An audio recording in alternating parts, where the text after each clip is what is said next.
નમસ્કાર, હું છું જિગીશા પટેલ। આજે આપણે ગોંડલ અને અમરેલી જિલ્લાની ગોંડલ તાલુકા અને અમરેલી જિલ્લાની એટલે કે રાજકોટ અને અમરેલી જિલ્લાની એક હદ ઉપર ઉભા છીએ અને અહીંયા આ રોડ છે સુલતાનપુર થી સાણથલીનો। હવે તમને પહેલા તો મારે આ બતાવવું છે, લોકોની જે પીડા છે એ મારે તમને બતાવવી છે। આ રોડ અહીંયાથી આ બ્રિજ પૂરો થાય, આવો આપણે અહીંયાથી બતાવીએ।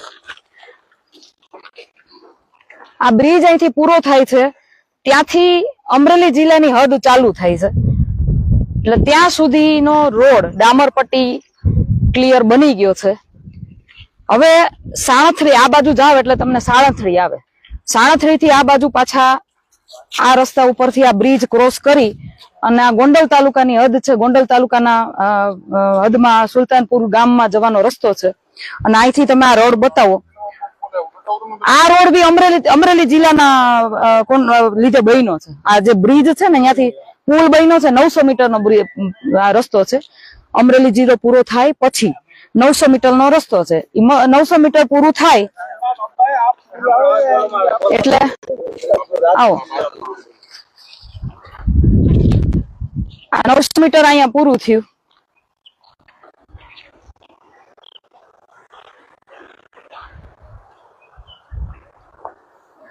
એટલે આ અમારે ગોંડલ તાલુકાનો વિકાસ અહીંથી ચાલુ થઈ જશે।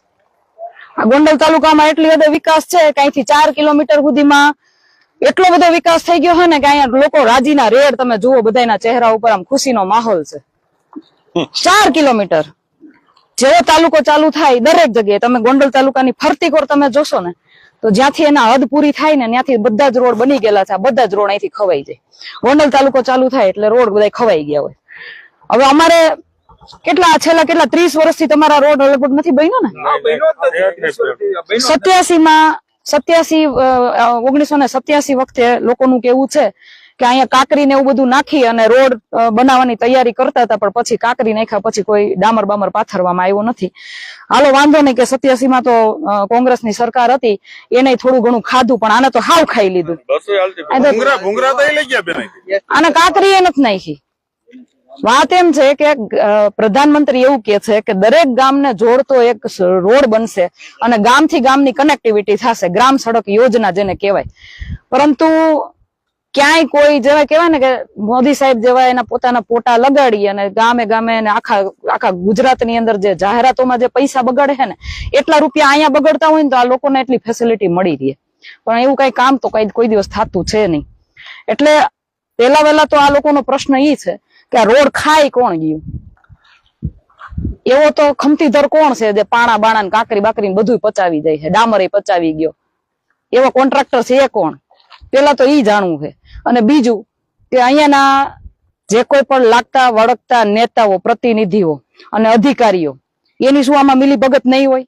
કોન્ટ્રાક્ટર કોઈ એમને રોડ ખાઈ શકે?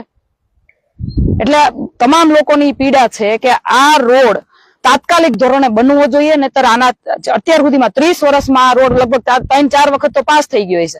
અને કે છે ને 5-5 વર્ષે ઓલા ધારાસભ્યની ચૂંટણી આવે ત્યારે કે છે ને તમને બધાને શું કે છે? વિટામિન ડી ની ટીકડી આપીને વયા જાય છે બધા। હે શું કે છે?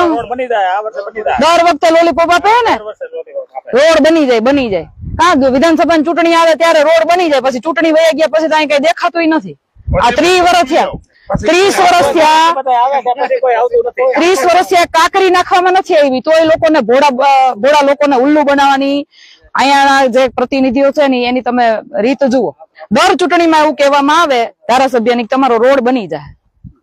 હવે મારે તમને એ જણાવવું છે કે અહીંયા સુધી રોડ બની ગયો છે, એનો મતલબ એવો છે કે રોડ પાસ થઈ ગયો છે। 900 મીટરનો રોડ બન્યો એનો મતલબ એમ કે રોડ પાસ થઈ ગયો છે, એ તો ફાઇનલ છે। તો અહીંથી રોડ ગયો ક્યાં? અહીંથી રોડ ક્યાં ગયો?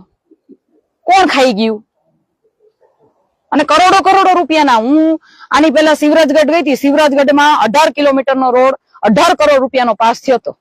આ 4 કિલોમીટરનો રોડ છે એ 3-4 કરોડમાં પાસ તો થયો જ હશે, તો આટલા રૂપિયા ખાઈ કોણ ગયું? 1 કિલોમીટર 1 કરોડમાં બને, તમે વિચાર કરો, હોનાની ધૂળ નાખતા હોય એના જેવું। મને તો એવું લાગે રાતે આ લોકો હોનાની ધૂળ નાખતા હશે, સવારે માણસો ઉપાડી જતા હશે એટલે રોડ નથી, એવું બને। એટલે કહેવાનો મતલબ એ છે,